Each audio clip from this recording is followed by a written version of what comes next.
I've got nothing to say to you. Why are you wasting your time? What you want is of no significance, officer. Don't test your authority. In Martinez, you are no one. I saw what you were thinking. You want to say, what are you going to do to me? Don't. Just because it's in your head doesn't mean you have to say it. You will not lose out on anything good by not saying it.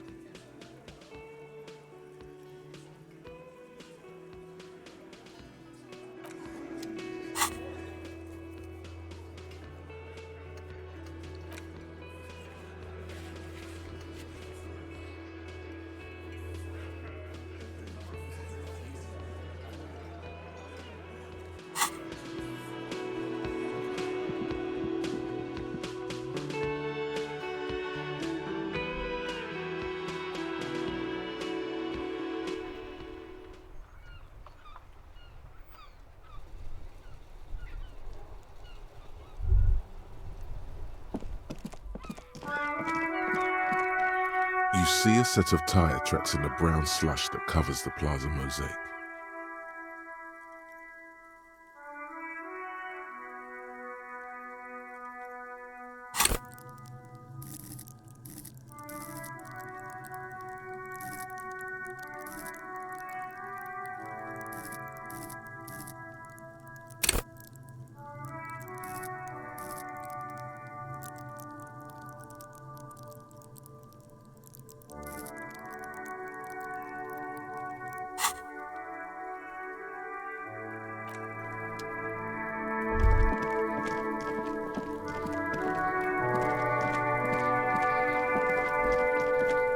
There are several footprints in the mud, left by work boots. Anywhere from 6 to 12 pairs have walked here.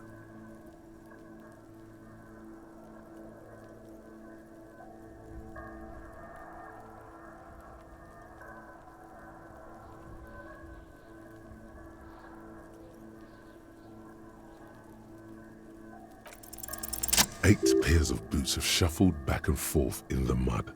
Where else have we seen a gang of men in work boots? That's right, the hardy boys in the mess hall of whirling in rags.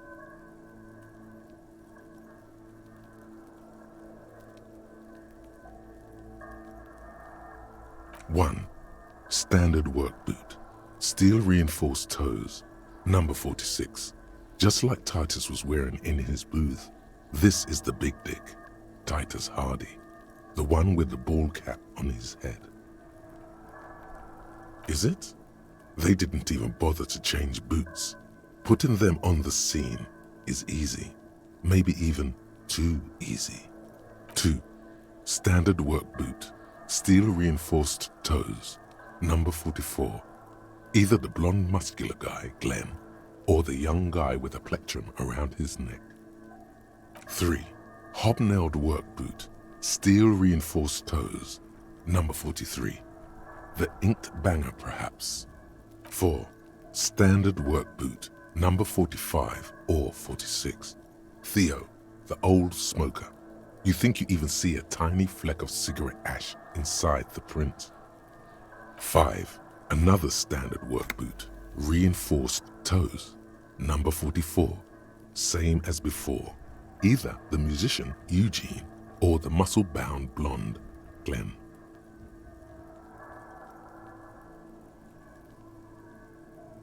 6. Light as air. Same make of boot, but number 41. Small like a rat, shanky. Better late than never, detective. The whole world is dark and the tracks burn in it with strange beauty. 7. The glowing outline of a standard work boot, number 46. The imprints are twice as deep as the others. The weight exceeds 200 kilograms. Fat Angus, carrying something? 8. Another standard work boot, number 44. There's an aberration in the pattern of the sole. The right sole is smoother, more worn. Curious. A missing 8th hardy boy. 7 sets of tracks, right? The Hardy Boys were here. That's all? Interesting. Then one of them seems to be missing. Anything else out of the ordinary? Note to self. This would be a good question to ask Titus. Where's the eighth man? A leader like Titus doesn't let one of his guys out of sight easily, especially at a time like this.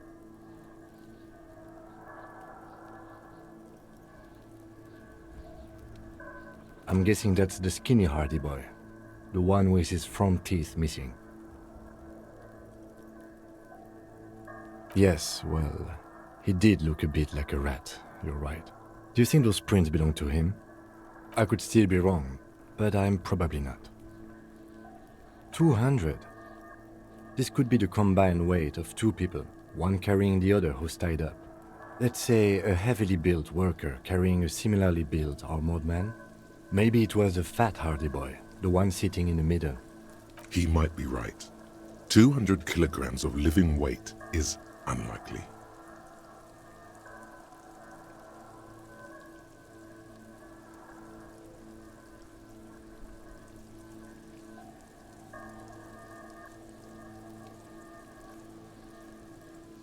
Probably yes. This would also fit with the victim being dead from a previous gunshot wound. They had to carry him, because he could no longer walk. Is there anything else that's noteworthy here? Interesting. Let's name it the Old Soul. I wouldn't be surprised if this was the missing Hardy Boy. Wonder who he is. Someone operating a workbench with a pedal? Like a joiner at the harbor? Or maybe a drummer? He regrets it the moment he says it.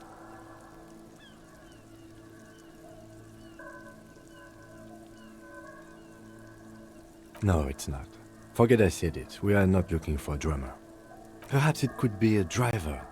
A driver would wear out the right shoe before the left. The accelerator is on the right.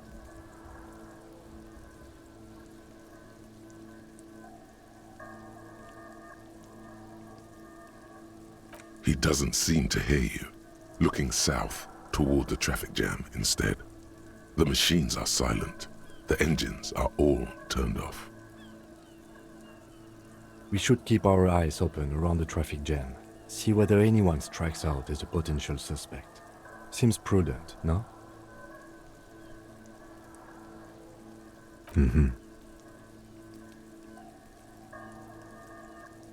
A week, maybe? 7 days would fit the time frame provided to us by the caller, who reported the hanging. It is not impossible. I pulled last week's forecast for coastal Havashol. 7 days below freezing. The day before, the day of his hanging, was the last warm day.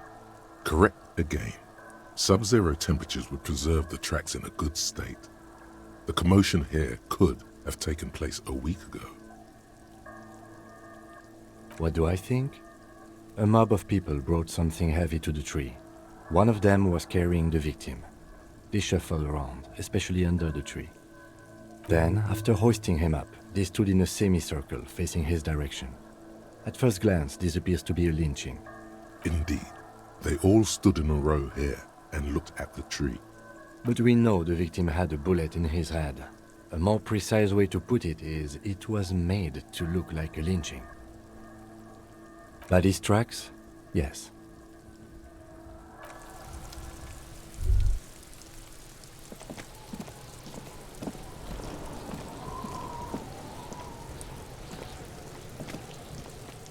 Fuck, does Kuno care?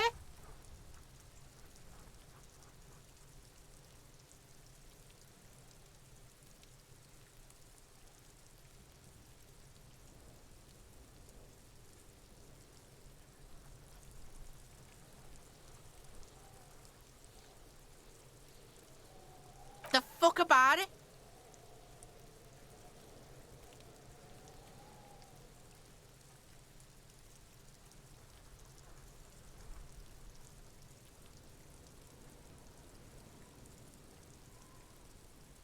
Your test. Get lost.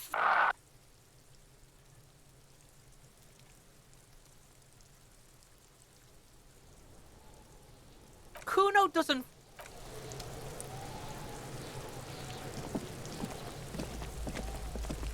Kuno, the pig's getting pretty close to me. Come to snuff my shit out, I think.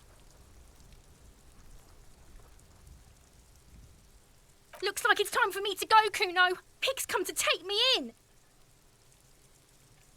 I'm going away for a long, long time, Kuno. Going away for life. What's going on there? Fuck are you trying to pull, pig?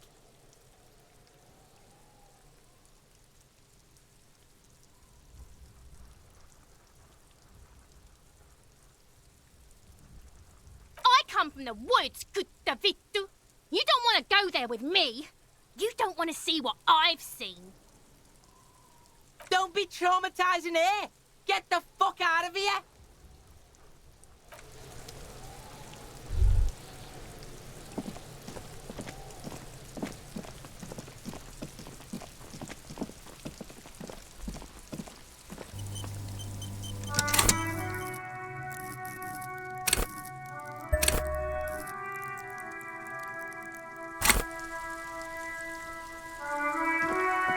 You see a set of tire tracks in the brown slush that covers the plaza mosaic. No, these tracks are not interesting at all. Let the street sweeper just sweep them.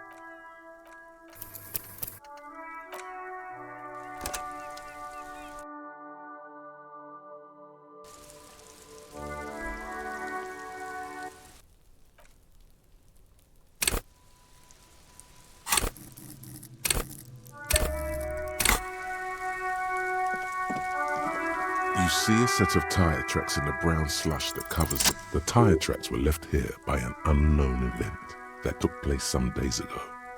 It's a message, written in the language of burnt rubber.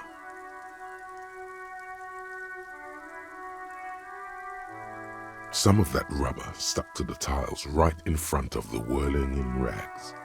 This is point A.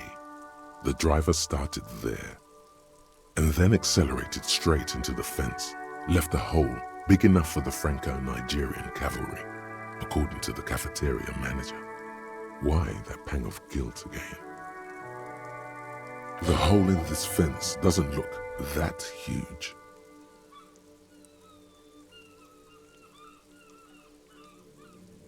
He was exaggerating.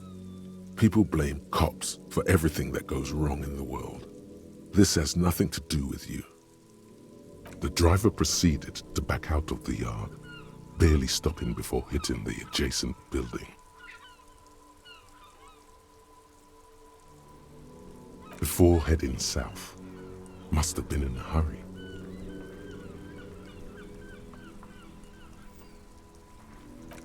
You are correct. This is a rather motor carriage-friendly city. Somehow that makes you feel scared. You don't know why. I'm not sure. There are plenty of traffic accidents waiting to happen in Martinez. With the jam right here on the roundabout, I would keep them separate. You could follow the track south. There seems to be a canal there. See where they went, if you find the time.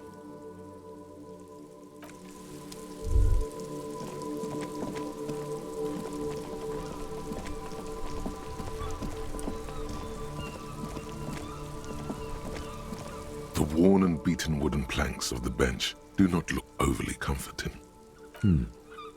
We can sit on benches after we've solved the murder.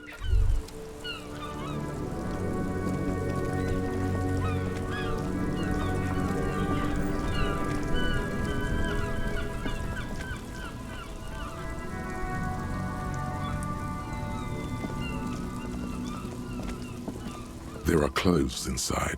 Cheap second-hand clothes, smelling of strangers' body odors. Don't be shy. These are premium class clothes. Good quality fabrics, best retro design. Save the economy with your style, officer.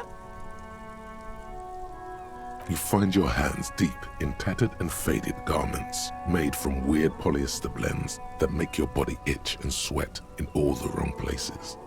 Economical, but also trendy. Look first hand, buy second hand. Keep the economy moving. Something cold grazes your hand, synthetic and sleek, a windbreaker.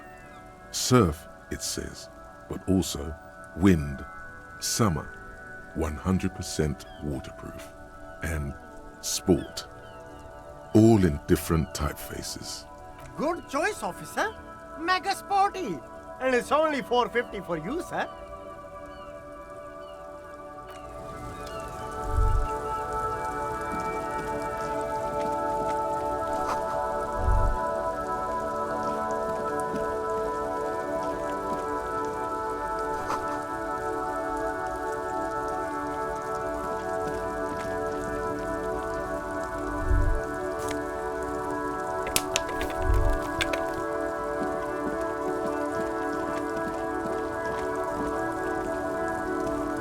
You see a Samarran street vendor surrounded by a motley assemblage of goods.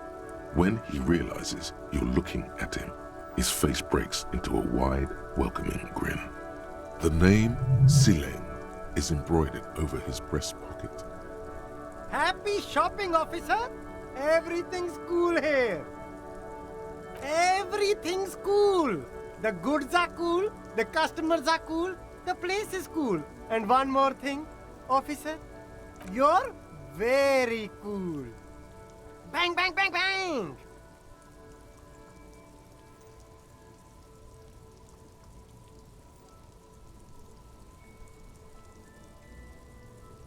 Oh, yes! You got style. You got personal style. You know what you like. You like premium menswear. Look around and browse.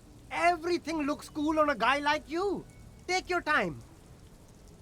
Don't be distracted by the flattery and funny man act. Questions.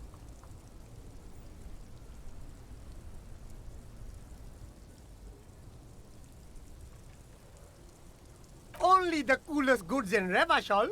I've got sneakers, speakers, extremely comfy pants too. Try them on right here. No shame, only freedom.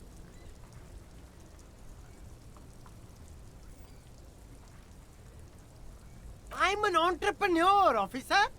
I've got sources, buyers, suppliers, distributors, manufacturers, wholesalers, all extremely cool and above board.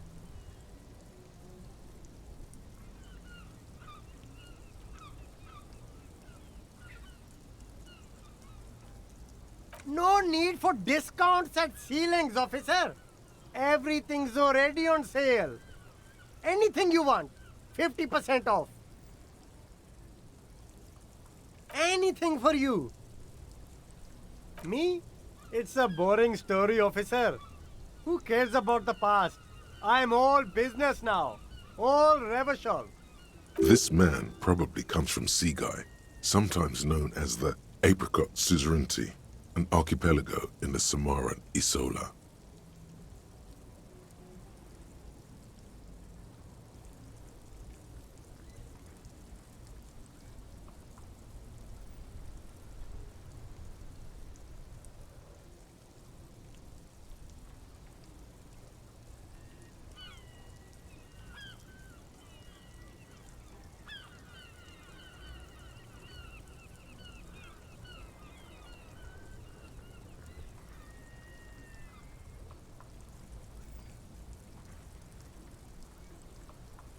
Seaguy, Apricot Suzerainty, it's all the same to me. It's all cool.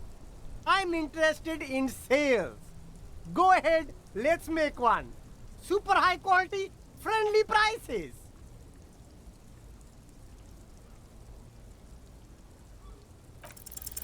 No need to dress this one up. Just tell him what you want.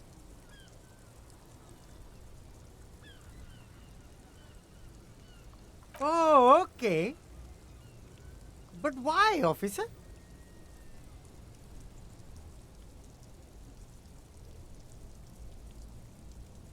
Ah, yes.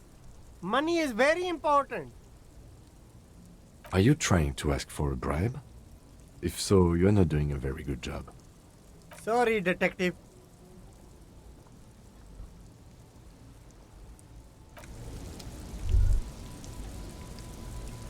There's a pile of cheap sunglasses in a small box, a variety of shapes and colors. You like sunglasses, officer? I've got the latest styles right here. Abort. These are hideous. What's more, they don't even fit your face. You can feel them pinching your nose and chafing against your brow. Damn, officer! You look like a mega secret spy. Very secret. They're practically made for you. I'll let you have them for 2 real and 50 cents. No, you are definitely not buying those.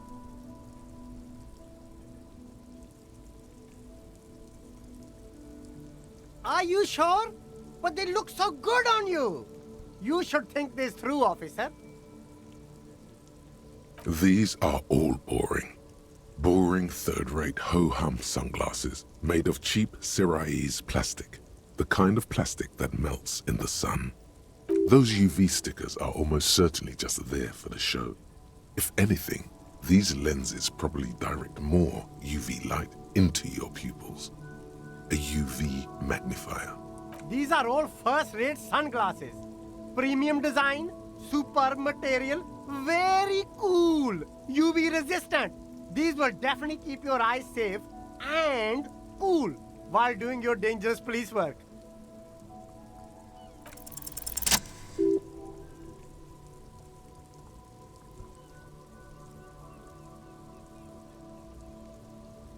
Oh, very interesting choice, officer. Very high culture. This is how a sea monster sees the world. You've become a sea monster, Harry. Giant, hidden, and strangely tender at heart. All is blue. Yes, but they also make your soul quiver like jello. So deep. Wow, officer! You look so cool! And they can be yours for a mere 3 real. My regular customers have passed them all up because they've got no taste. But you found them. The lieutenant tilts his head and steps back, eyes narrowed in a thorough examination. It's a case to him. You look like a musician. Like a blind musician. But you could do worse. Take them if you want.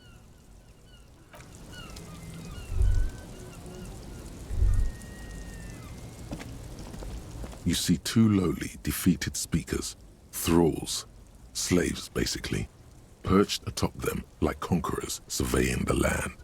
A pair of found, durable wear sneakers, ultra serious. I can see you've a taste for luxury, officer. Can't keep your eyes off those sneakers? A pair of found ultras. The design is impossibly sleek and simple. A futuristic silhouette with a sleek monochrome colorway, a jet black upper, and a silver-lined midsole. Those sneakers, mister. Those sneakers are the latest found sneakers.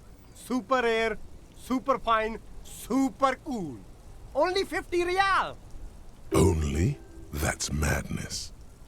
Found ultra. Wear the future. You remember the slogan from some magazine. These once respectable speakers have been conquered, reduced to a mere prop by the indomitable found ultras atop them. No, don't look at the speakers, officer. Look at the sneakers. The sneakers are the stars here.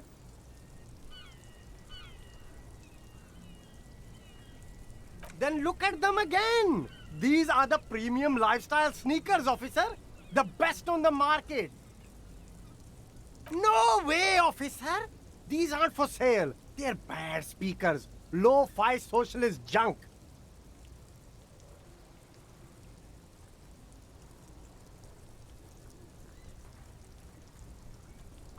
No, officer. You're a high-class policeman who accepts nothing less than the best. Lucky for you, I've got the best on sale.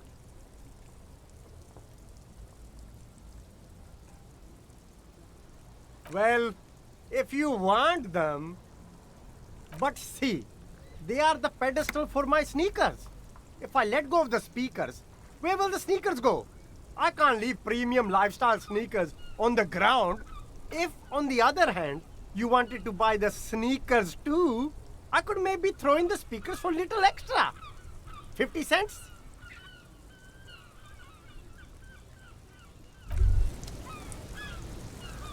Hey. Psst. Psst. Hey, you. Yes, you. Word on the street is you're ready to start building communism again. Yes, you're ready to start building communism again. You've built it before.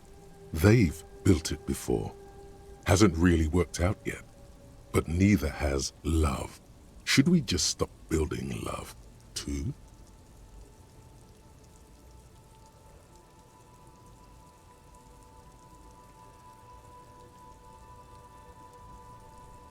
So, what about all that communism you've promised to build?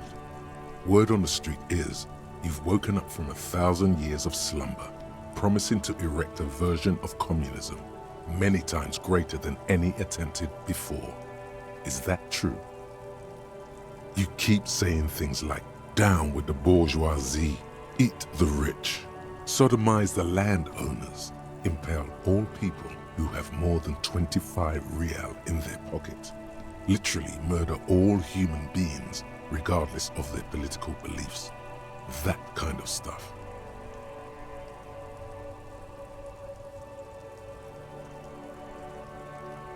Okay, not in so many words, but don't deny it.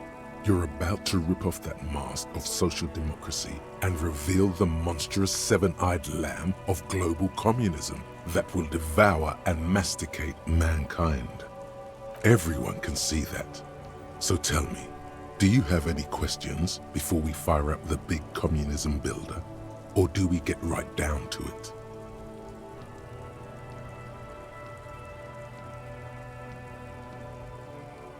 Failure. It's about failure. Yes, abject failure. Total, irreversible defeat on all fronts. Absolutely vanquished, beaten, curb-stomped and pissed on. Until you came along. You will reverse the fortune of the workers of the world. You alone, against every living thing, against every human alive. 800 trillion real in the hands of an impossibly well-organized ruling class. Towering city blocks of bankmen who have the ears of prime ministers. Million-headed armies of nations and the love of your own mother. You against the atom, the charm and the spin, where the whole world failed. Matter failed to bend to human will. Human will failed to get out of bed and tie its laces. You alone, single-handedly, will rebuild the dreams of the working class. You are the last communist. Now get to work, comrade. Very well. I guess no one will build communism then. Tell the working man it's over, unless anyone has objections. Anyone? Anyone else? There's no one. There's one.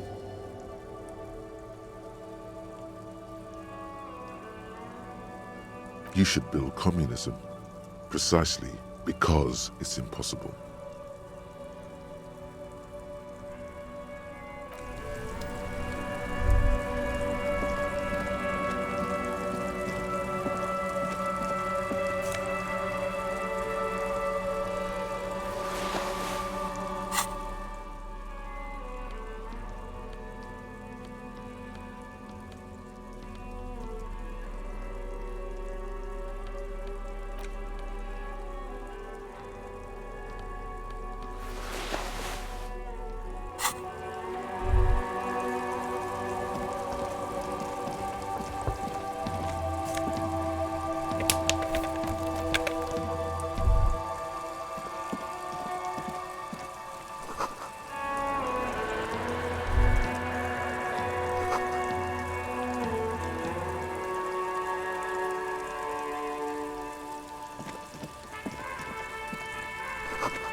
Stuck in the rain in a traffic jam, man. What's on your mind?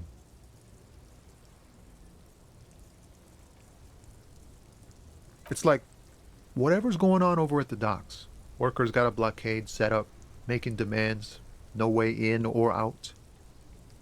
Some pretty wild stuff, I hear. Like a giant new power crane in half the company? I forget what exactly. Good on them, I guess. I've heard talk there's a company rep in town, too. Like, a strike negotiator type. They'd know what's up. Precise demands and so on. They want to keep that money flowing in, my man. Ka-ching. Anything else? Yeah, this ain't really my area of expertise. I just do my job and get paid. I have things to do and places to be. All of us do. Us lorry drivers. Camionneurs. You still hang around here waiting for this mess to end. Most have scurried off somewhere to get drunk or high. Or laid. Not that I blame them, really. Not my thing. Chasing transient pleasures is a drag these days. I prefer the examined life now. Thinking, reflecting, observing.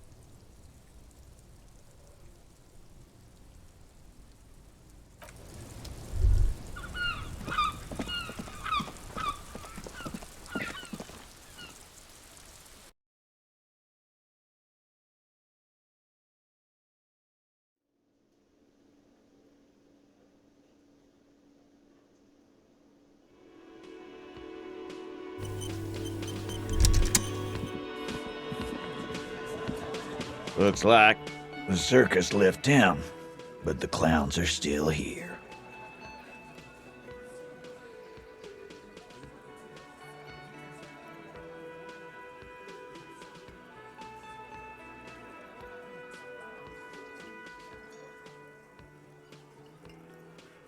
What are you talking about, madman? There's no eighth Hardy Boy. There's 7 of us and we're all here.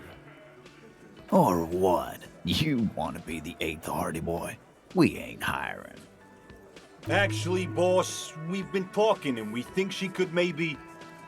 This person Glenn wants to hire, he really respects her. She? So there's an 8th Hardy and it's a Hardy girl? Who might it be? Elizabeth? The gardener? Shut the fuck up, Glenn! I do the talking here. Now what the fuck do you want, cop? So let me get this straight. There is an 8th Hardy Boy. It's a she, and you don't like us talking about her? That's right. We're not talking about this. This is a private Hardy Boys matter. Nothing to do with your shit. And you're not cops here. Don't go digging around if you don't want a bullet in the back of your head. I'm watching you. Good. We are all watching each other. Officer, your question. There's no point in pushing it further, he thinks. This is already a victory. We'll learn more about this 8th Hardy sooner or later.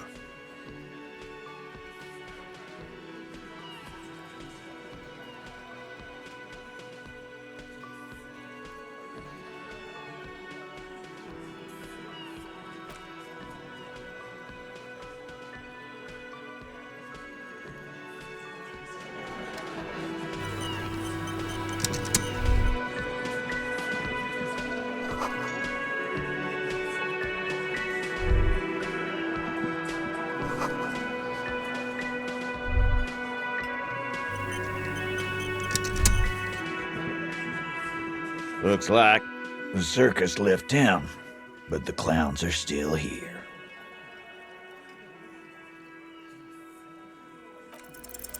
Establish authority, yes.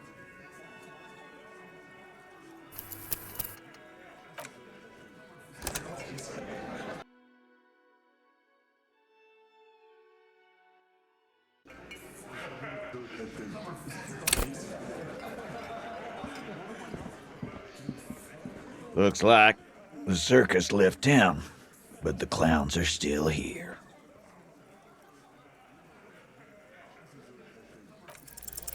Establish authority, yes. Authority. Feverish thoughts race through.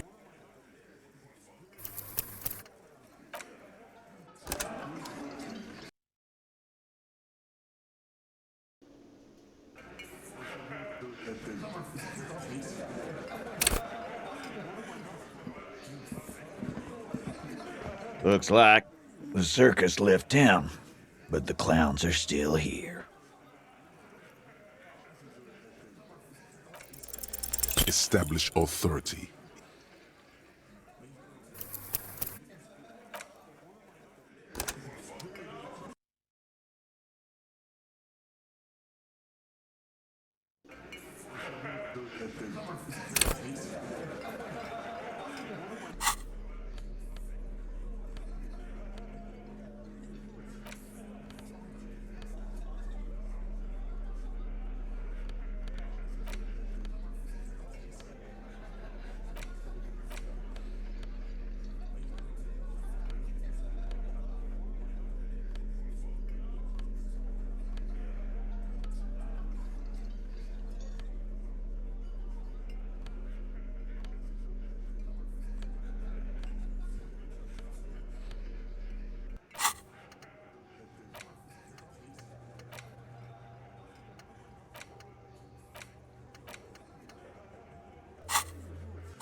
Looks like the circus left town, but the clowns are still here.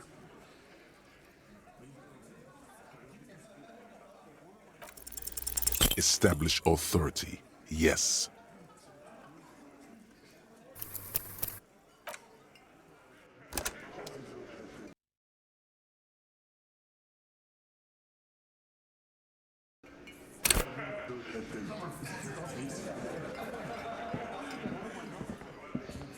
Looks like the circus left town, but the clowns are still here. Establish authority. Yes. Authority.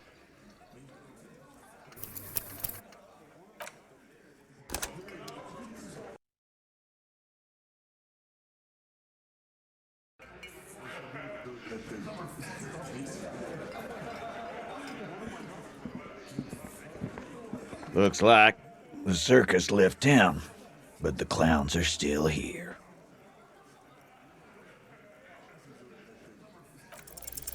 Establish authority. Yes.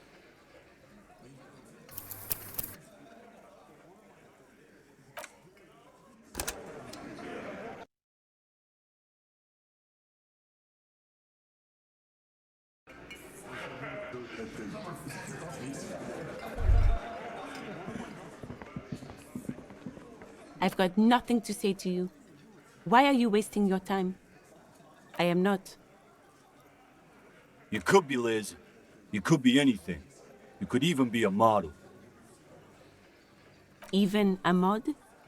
Glenn, I went to law school. I am an attorney. He's right. With a face like that, she could be on the cover of Le Debutante International.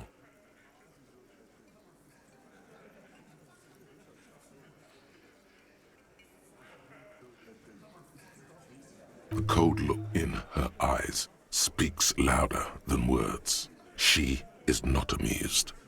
It's not her. She's not a hardy girl. Definitely.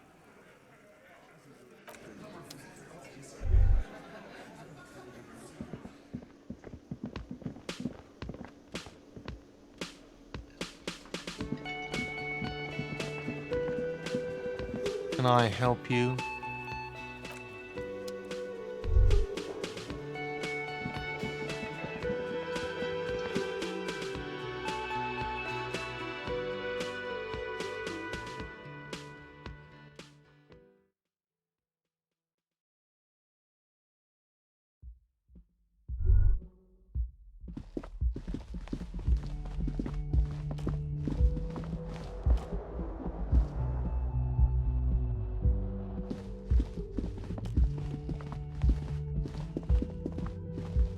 The door is closed.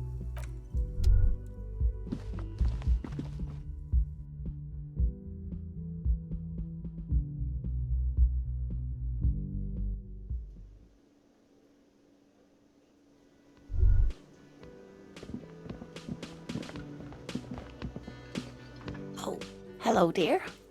I didn't notice you at first.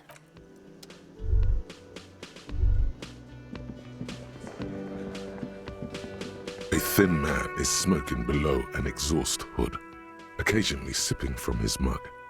This must be the Whirling's cook. As you step in, he nods toward the table and says something in a completely foreign language. The only words you can make out are Garancy and Quebec. It must be his name. Garancy. Garancy Quebec. Sounds representative.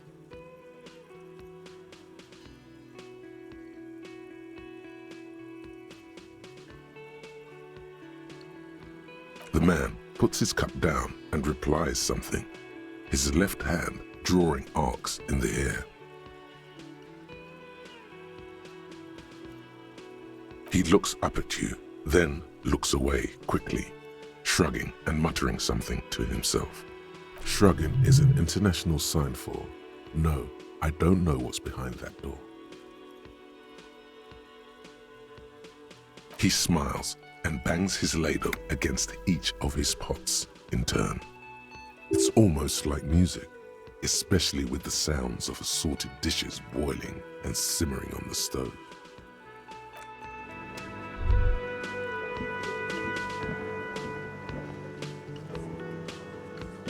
Yes?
Whoa, what have we here? A bridge with loose nails and rot-infested wood that creaks in the wind. A construction code violation if there ever was one. True, they never cleaned up the war damage. The rest of Revachol looks better, though. The bridge is fine enough. Locals use it all the time, after all. It's nothing to worry about. Shall we?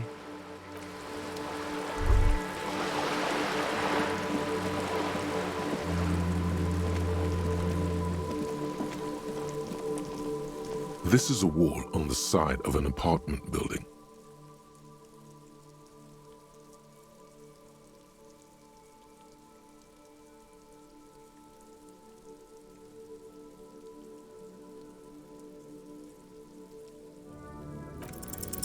You have no clue. It's just a wall. So many walls all over Martinaise, weather-worn, cracked, their paint peeling.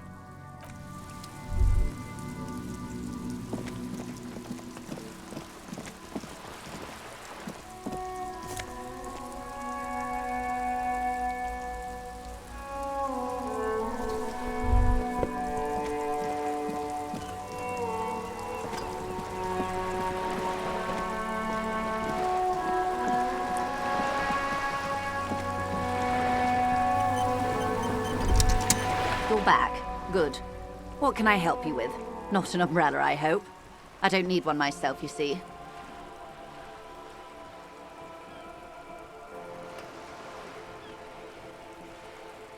Sadly, I need this one myself. It's hydrophobic, repels water, almost magically.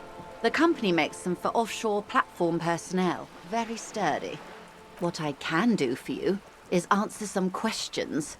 Nothing like talking to pass a rainy day. It's quite straightforward. Someone is using Terminal B to smuggle raw ingredients from the Samar and Isola into Revachol with the Union's blessing. Wild Pines has suspected it for years. Ingredients for what, ma'am? Meth and dextroamphetamine, GBL and various synthetic psychedelics. Honestly, it might be quicker to say what you can't make from the stuff.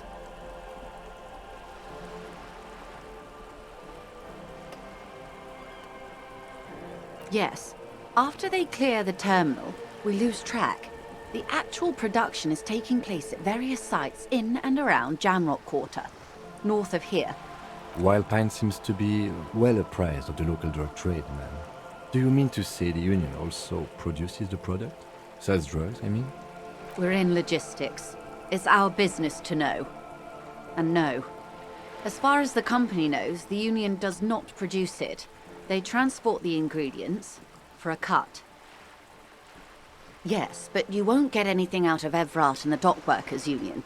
Still, every chain has its weak link.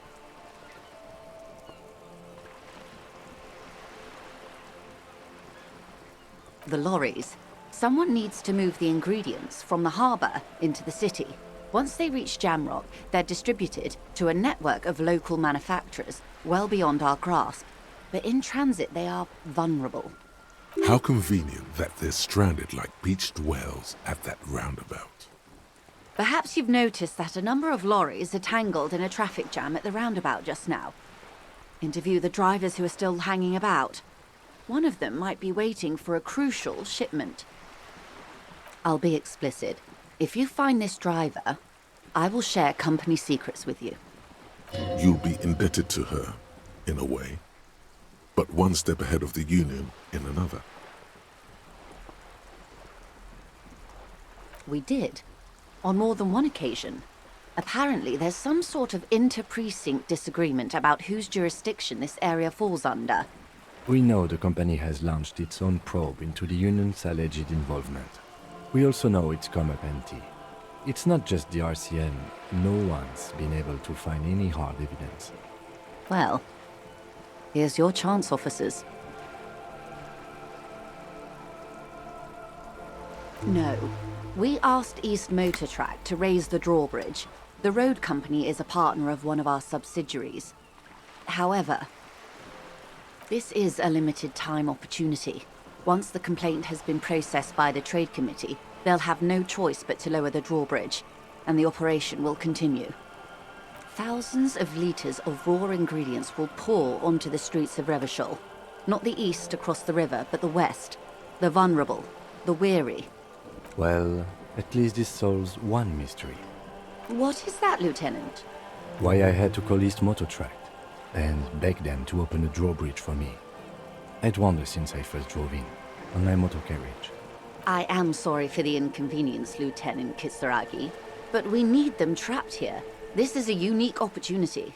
I'm sure you understand.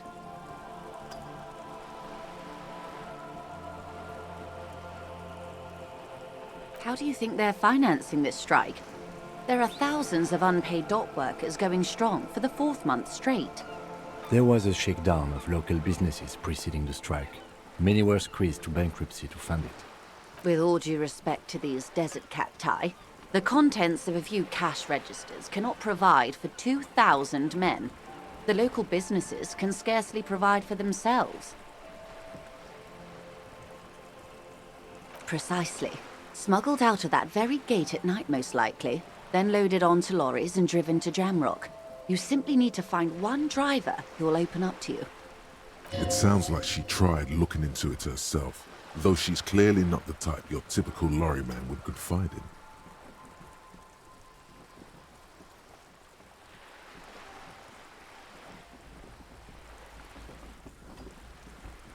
The two might even be connected.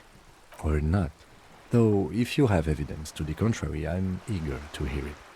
As eager as I am to share it, Lieutenant, once the job is done. Yes? Excellent. According to my reports, there are at least 3 lorry drivers lingering near the roundabout. Hopefully one of them will know something. It may come to nothing, or it may just blow the case wide open. I can keep the drawbridge up for a few more days at least. You should have the time you need. In the meantime, let me know if there's any other way I may be of assistance. Why, yes I am.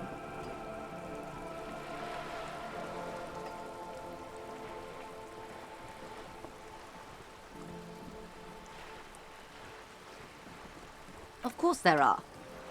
We're on an archipelago. How else are you supposed to get around?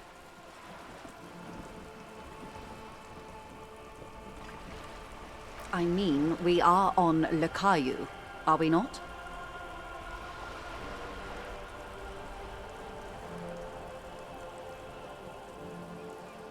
We are, and the city of Revachol is on the island of Le Caillou. I haven't seen anyone else drive a souped-up Capri Kenema motor carriage either. Actually, that motor carriage has been specially issued to serve as a patrol and pursuit vehicle. It's for crossing long distances in the greater Revachol industrial harbor. It's not a toy. Neither is this. A toy, I mean. It's a machine for crossing long distances in the Bay of Revachol, between the city and the islands. She's having a good time arguing against the law. Too good, perhaps. The boat? No. It is called Cordelati 19 because that's the type of sloop it is. The word "it" feels strange. Such a beautiful boat deserves a proper name.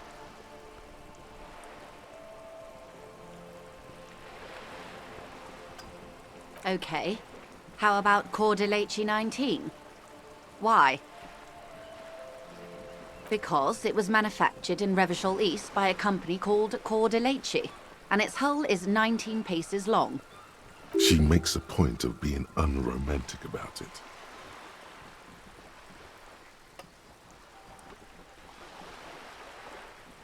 Why Dolores?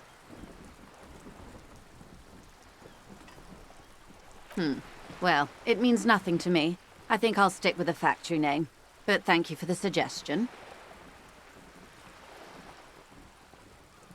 My sloop? I like it a lot. It's the eel's hips, baby. I'm enjoying this part of the interview. It has so little to do with the murder we're investigating. I really do, the lieutenant thinks. Is she thrown off yet? He's looking at the woman, assessing her.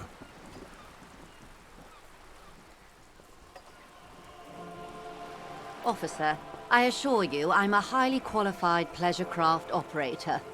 The crowns of her teeth are porcelain, white as the boat's hull as she smiles. Her nonchalance might be related to something called the Wayfarer Act, a law that says she doesn't need a license. Sly fox, you're not aggressive enough to harass her further on this. Good. More lessons in basic reality? My favorite part of the day. Go ahead, ask me anything.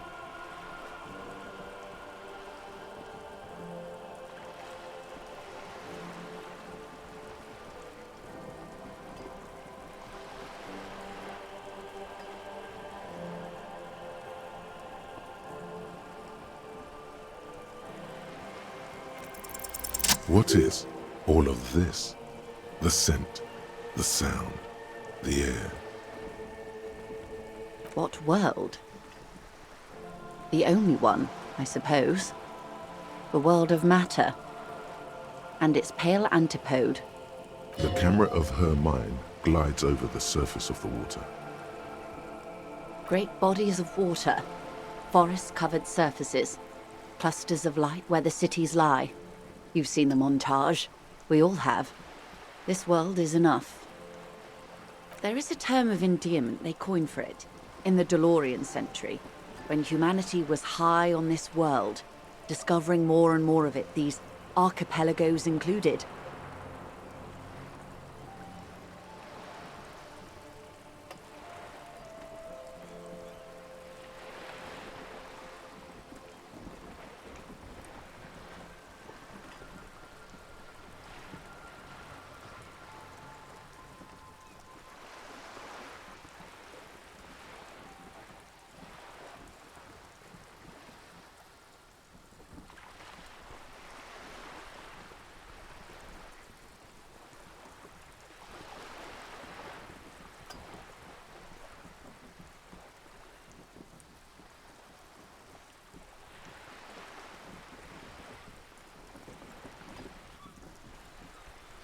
Elysium.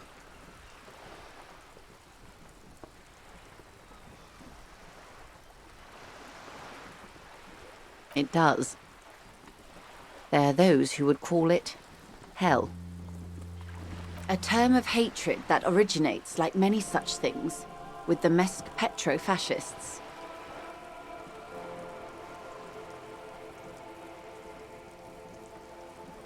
Oh, you want a picture of the world? There is no complete set yet, dear. They're having some trouble reaching orbit. Great things are difficult to achieve. For now, we're viewing the world from the inside, sideways. We used to think it was a sphere, but that is beginning to look less and less likely by the day. You wouldn't know it from the tabloids, but the ORG nations have been launching weather balloons into the lower ionosphere since the 30s. ORG, Occident Grad. There's a steadily increasing trickle of images. Between the big three scientific contributors, they're piecing together a dark grey corona. Yes. Pale covers 72% of the surface. There are grey flares and prominences, even arcs above entire isolas. The images are blurry, but if there was a sphere in there, it certainly looks like it fractured a long time ago.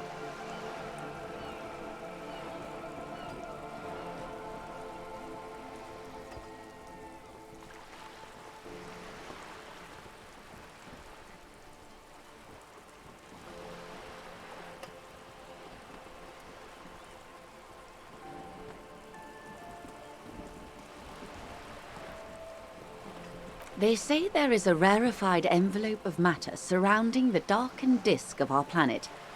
That is, if we are still living on a planet. Or, to speak more plainly, imagine vast swathes of land disrupted by nothingness.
I am sorry, dear.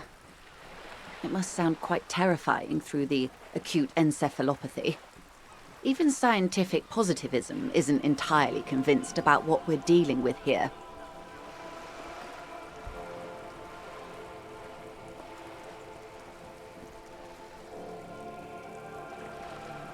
But this is one of the greatest questions of our time. Maybe when they get the complete set together, it will jolt us out of our rut, bring us together, however naive it may sound. You have misimagined it. I don't have the power to convey to you the effect and geometry of the images that depict our world from below low orbit. It's like the crowning of the world. It's insane. Very disco. You'd love it. See? Everyone finds something worth holding on to in this world, however wasted its opportunities. Suddenly, you're conscious of yourself standing there, on whatever this all is. Your arms hang down by your sides. The lieutenant observes you both, silently. He adjusts his glasses.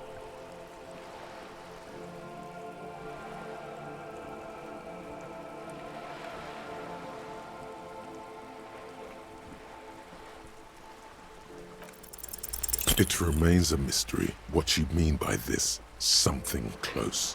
This isn't about you. It's about reality. Glad to have been of assistance.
A sturdy metal door guards the southwest entrance to the apartment building.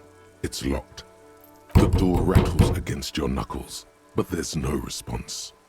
The door rattles again, but this time you hear an elderly woman's voice calling out from inside.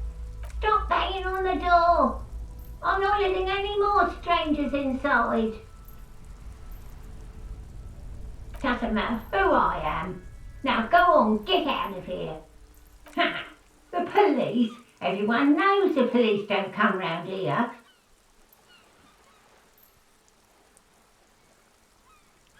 No, I already told you. I won't be responsible for any more strangers getting into the building. Go check the backyard door. Maybe someone there will. Backyard door? There must be another entrance to the east.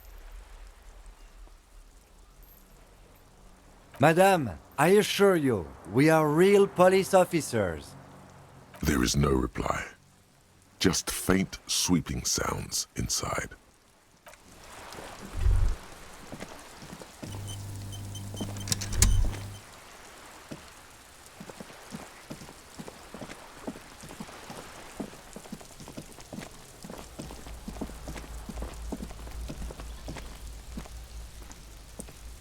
Yes?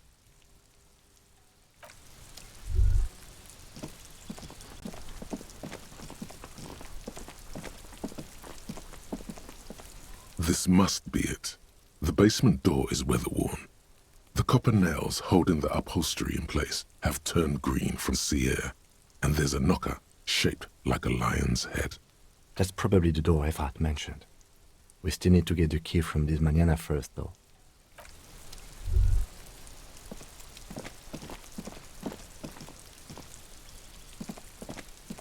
There must be another way into the building.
Inside, you see a set of steering levers, a radio microphone, a pull-out toolbox.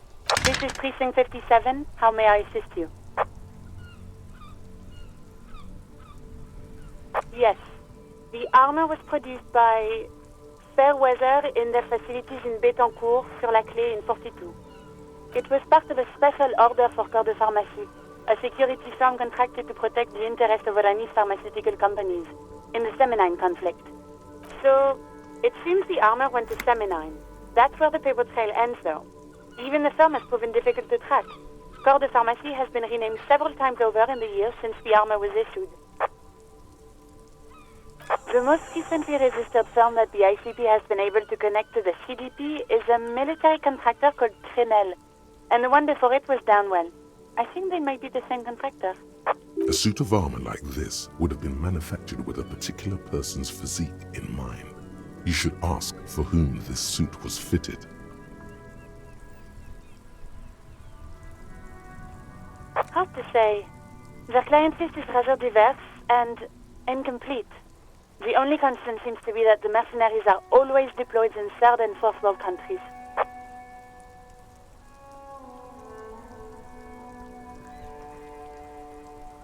Yes, but the ICP tends to be reluctant to share private sector records. I could try to talk them into it, though.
This is a fun challenge for her, an opportunity to contribute beyond doing her job by rote.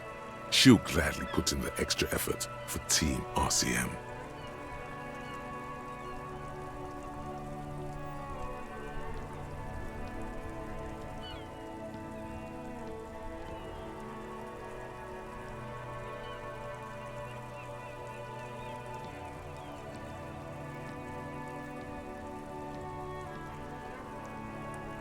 Glad to help.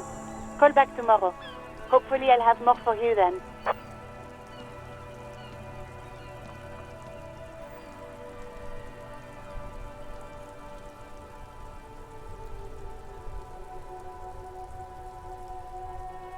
Just a second, officer. Sylvie Malaika on the line for you. Yes, hello? Oh, great. What else do you need, detective?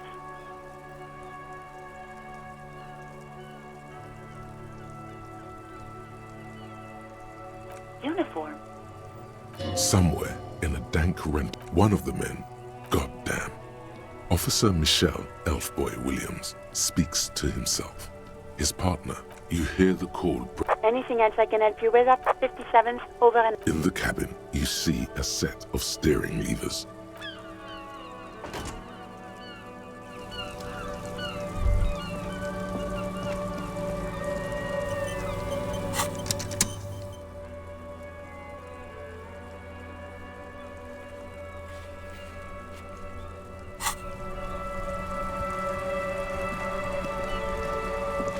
Stuck in the rain in a traffic jam, man. What's on your mind? Ah, man. Me and narcotics go way back. Had some good times surfing the psychic waves of my own consciousness, you know? But those days are behind me. There are other addictions in my life now. Why the inquiry, my man? Just be straight with him.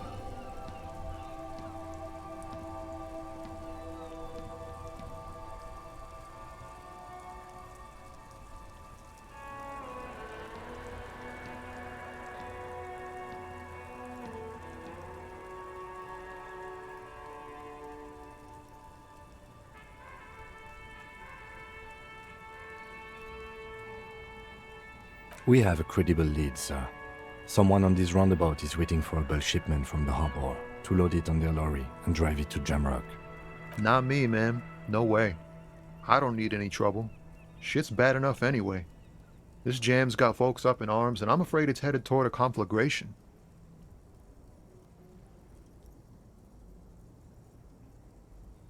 Gotta guard the stuff. Bosses don't look kindly on missing cargo, and it gives me time to work on my rhymes. A rhymesmith? This is quite credible. It goes with its cadence and way of speaking. Look, man, I try to stay away from the criminal underbelly of Revachol. I'm a guest here. You really need to find another man to probe with those questions.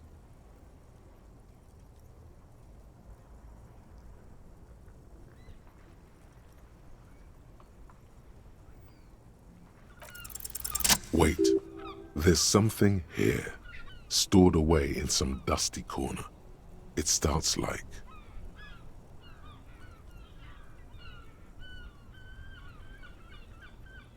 Whoa! What else?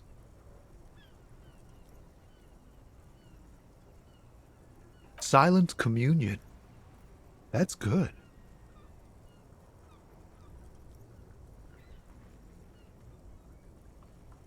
Dang, that's some great shit. You came up with that yourself. Did you?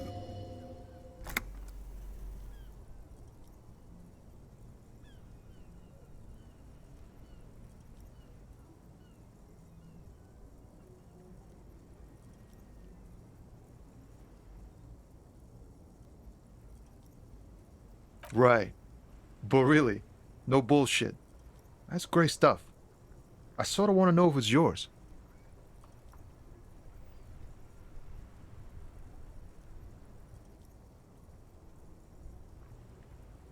No matter. Great verse is like that sometimes. Ephemeral. You might not look it. Seems you have some literary chops. Maybe there's hope for me yet. Just messing with you. It's cool. You're an okay guy. For a cop. They're more often into fists than rhymes, see? Let alone honesty in verse.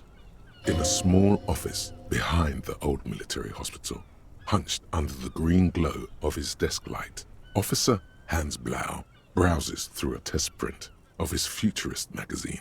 It's called The Futurist. The typeface on the header is too small.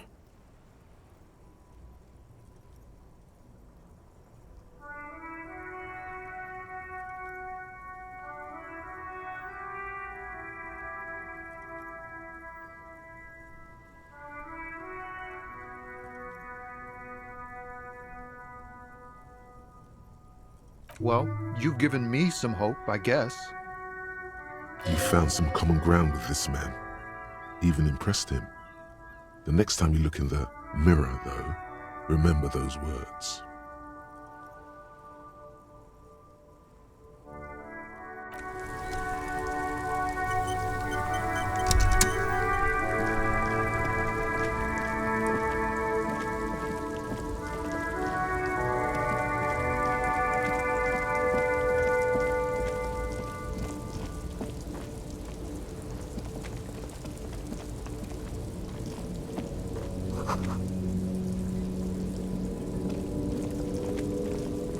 An old monument stands in the middle of the traffic island, pointing toward the sea.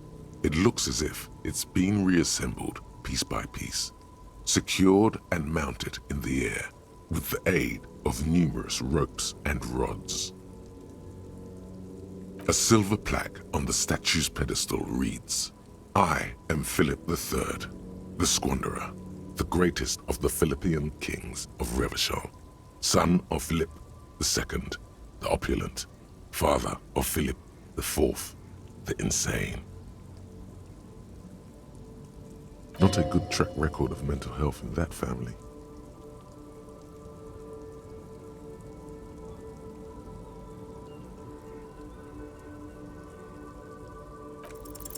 What did he do? You have no idea what you did a week ago. How would you know what this guy did many centuries ago? High above you, the king stands triumphantly oblivious to your memory trouble.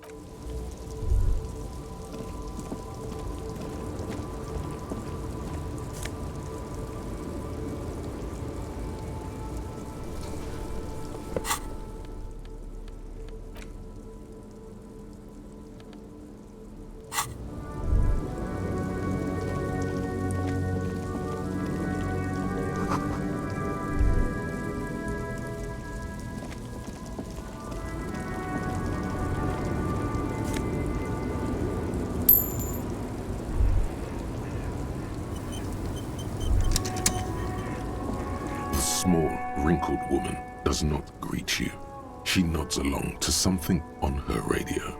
A photograph is clutched in her hands, and there is a warm smile on her face. The photo, an ambrotype from the turn of the century, as golden as her smile. It's the warmth of a winter night's fire. Maybe she could give you comfort and shelter, some cigarettes and food money. Maybe she's your...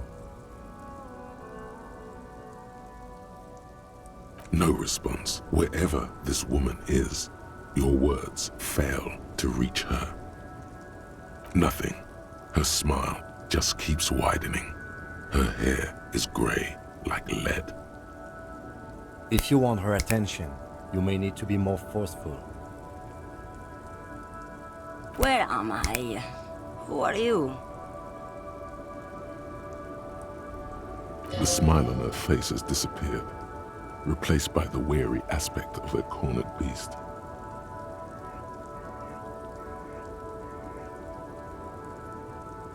Never mind. I remember now. I'm still stuck in that traffic jam in the 50s.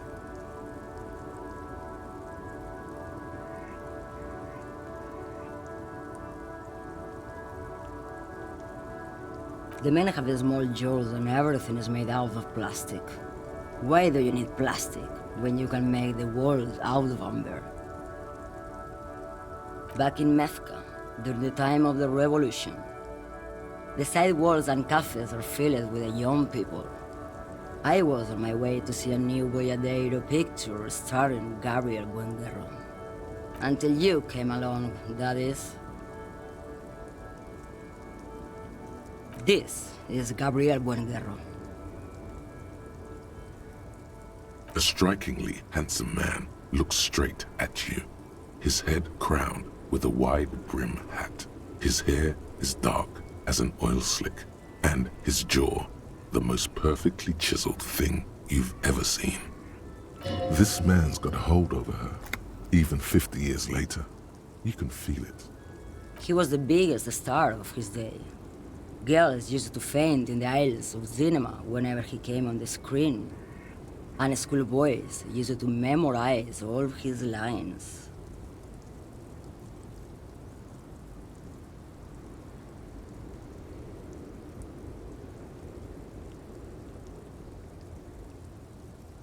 Someone was.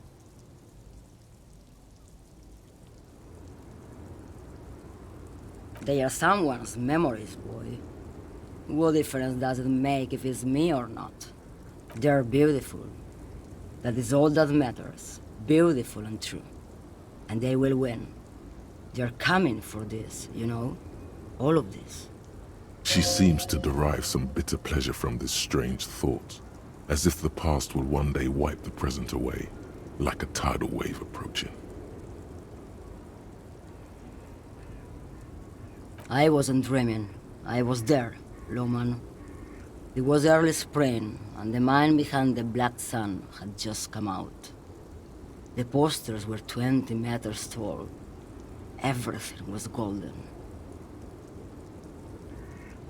While you, people, were tearing each other apart over your petty little revolution, in Methk, it was a golden age. The Republic of Mesk is a massive confederation on the Isola of Muindi, the world's largest state by territory. It's a petrostate, a constitutional monarchy, and, as of recently, an outcast due to its tilt to the far right. Why not, Harife? It's not like I have anything better to do in this hellhole.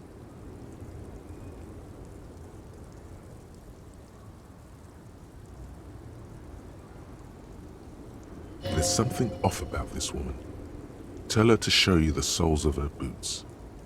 Maybe she was at the hanging somehow. Diamonds? Of course not. But wouldn't it be marvelous if I was? Whatever stupid things they put in the lorry, I imagine.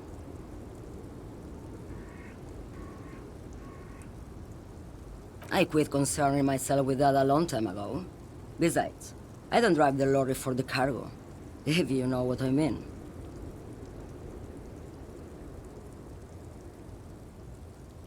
Then it's contraband, Loman.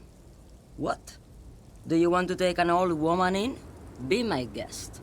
Lock me away like Bad Hand Hermenegildo. Bad Hand Hermenegildos's bad hand strangled 300 people. What can I say? Some people just really like strangling people. Of course not. To truly understand the Boyadero, you need to listen to On the Western Plain. The Boyadero, Boya for short, is a cowherder from upstream Magritte, the great steppes of northern Mesk. He is a rugged individualist and explorer.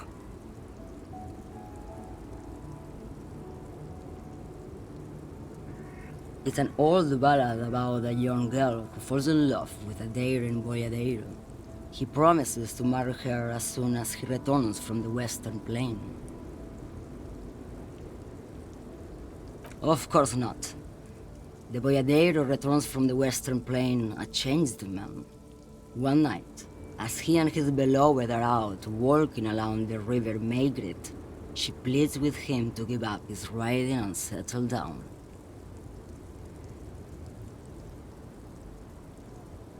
So the boyadero strangles his beloved and throws her body in the Magritte. Then he rides off, because the Western Plain is calling to him.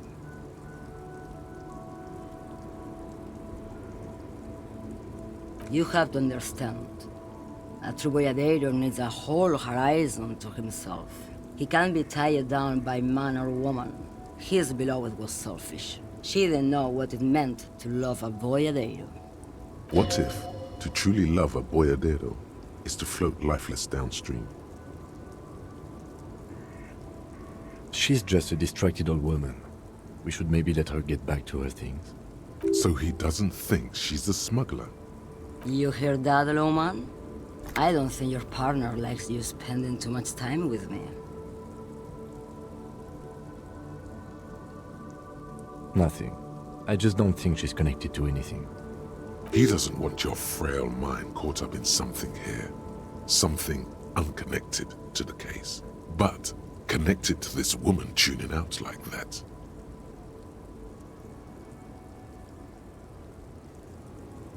Oh, don't worry about me. I'm one of the best camioners around. I drive routes no one else will. Lomonosov's Land, Udachnaya Zemlya, the Western Plain, the Transcatolia Magistral, U41A, Adestradas do Mirador, all the good ones, the deep trenches, where the bluebirds fly.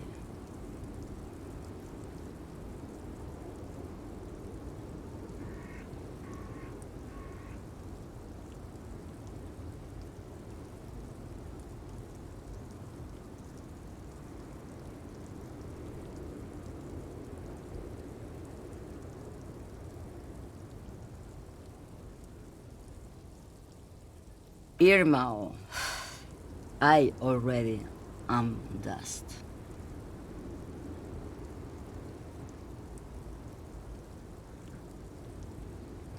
Now what do you want with an old woman's boot, Sheriff?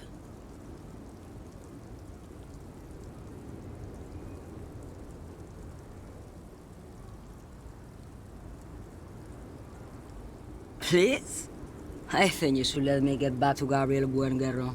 You are not Gabriel. Gabriel doesn't say please. She's wearing sturdy worker's boots made of black leather. Buckles run across. The sole is also made of leather. Just before Gabriel, it was the coronation of Franco Negro. Now, there was a real man. Moreover, the boots were size 37, tiny. There are too many discrepancies in all this.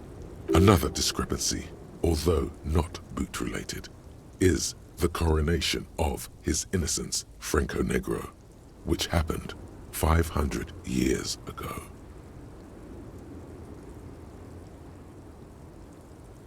It was. And then it was no more. And I was no longer holding my father's hand. He was no longer descending the stairs in Ryle. The crowd had gone silent. Perhaps it was another Sheriff who came and woke me up, looking at my boots, asking questions. Or perhaps it was one of the others in this carnival. I don't remember. As she says carnival, she gestures to the empty square with the statue and the machines. I could have told you that from just looking at them. The size is 37. The feet of a little girl, they fit well on the pedals.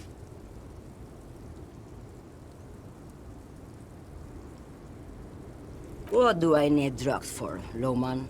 What I see, what I feel, the great adversary, no drugs can compare. Yes, there is a protagonista and an adversario. I am on the side of the adversary. There's no coming back from that hole. Those epithets are familiar somehow. The great adversary, the great unrest.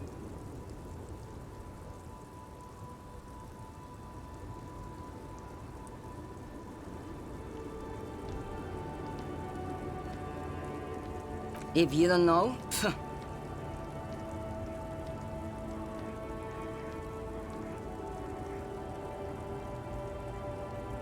You're man, low man. What of it?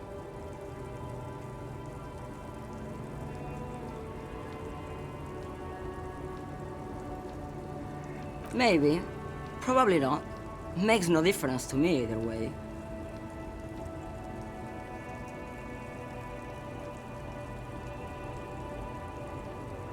Just this month, I made half a dozen trips from Saramiriza to Grad, on the U41A. What do you think they take from Saramiriza to Grad, Lowman? It's diamonds, Lowman, obviously.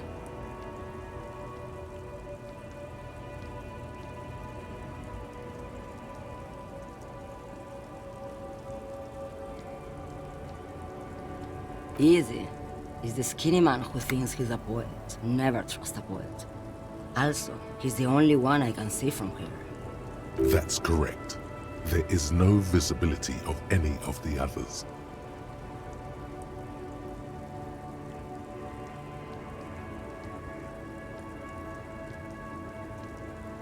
Where do you want me to go? This isn't so bad. I can listen to music, or the seagulls. Look at all the colors and the features of this world. It's a good palate cleanser, this jamboree. Or I can just relax and let my mind carry me back where it will, to the Great Plains. I think we're done here, no? Yes, go. Enough jamboree. I need to get back to Mesque.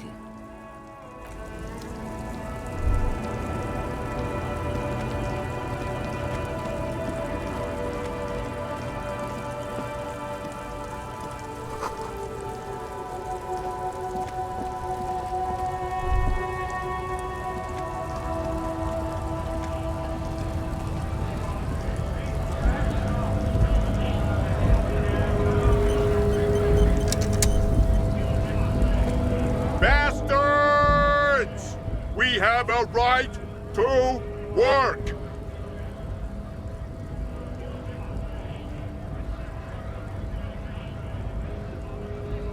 Hold up and stay frosty, everyone. Cops are here. You here to fuck with us? Beat the honest worker down.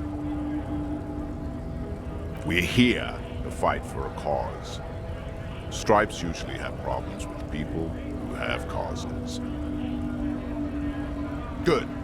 We're fighting for a cause here. Right to work! Right to work! Besides, we're not that different. It helps if people see us talking, cops and strikebreakers together. Shows authorities are on our side. Builds confidence.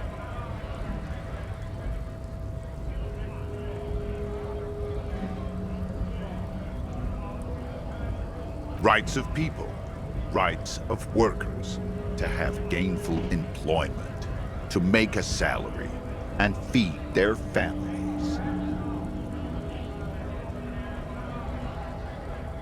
Maybe you should ask them the questions, like why we're not allowed to make a living here. Shame on you!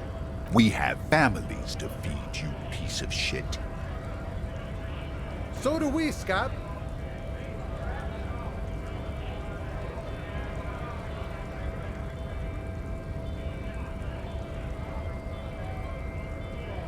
Honest men and women with rights to work, to be useful, not toys for corporate interests.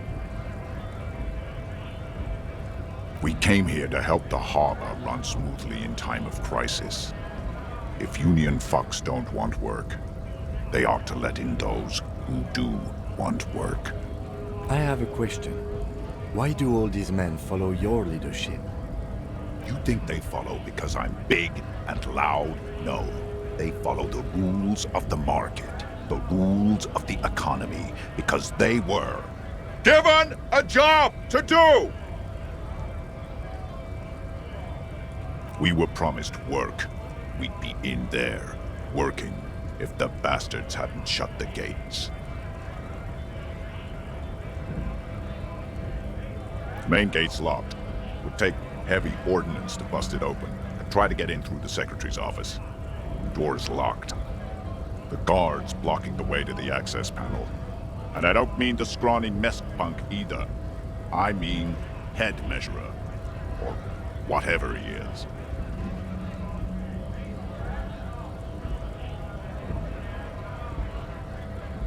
Like civilized folk, you mean? These native fucks don't understand civilized. It would be better for the neighborhood if you went home, at least for now, if you can't get in anyway. No! They will give up eventually. Or get drunk. Leave the button unguarded. Then we charge.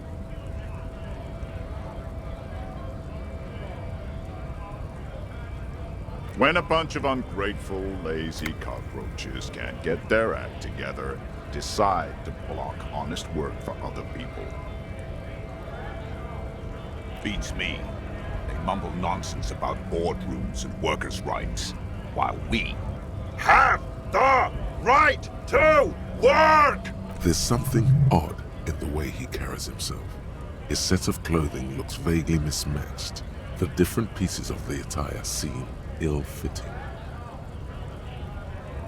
His shirt is far too small and an unpleasantly tight fit, while the overalls, held up by a belt, seem to fit a man with much more corpulence.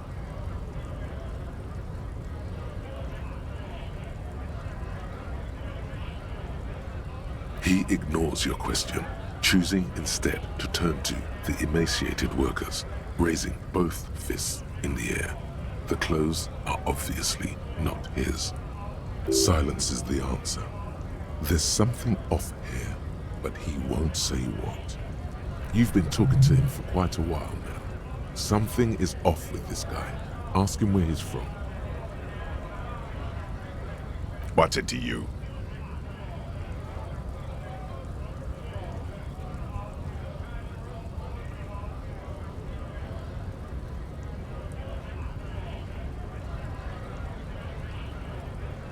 Am I a suspect?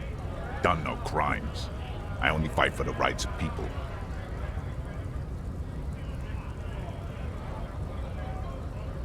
We're all workers, right?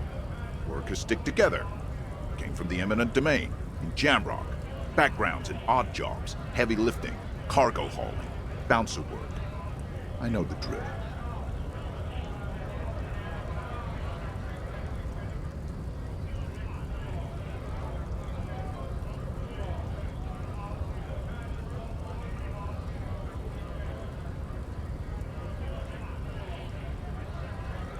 Worked at Territorial. Ring a bell?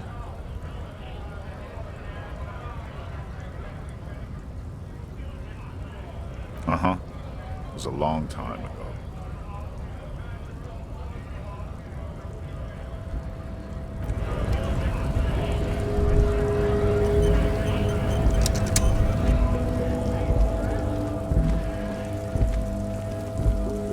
Welcome to Rivachol.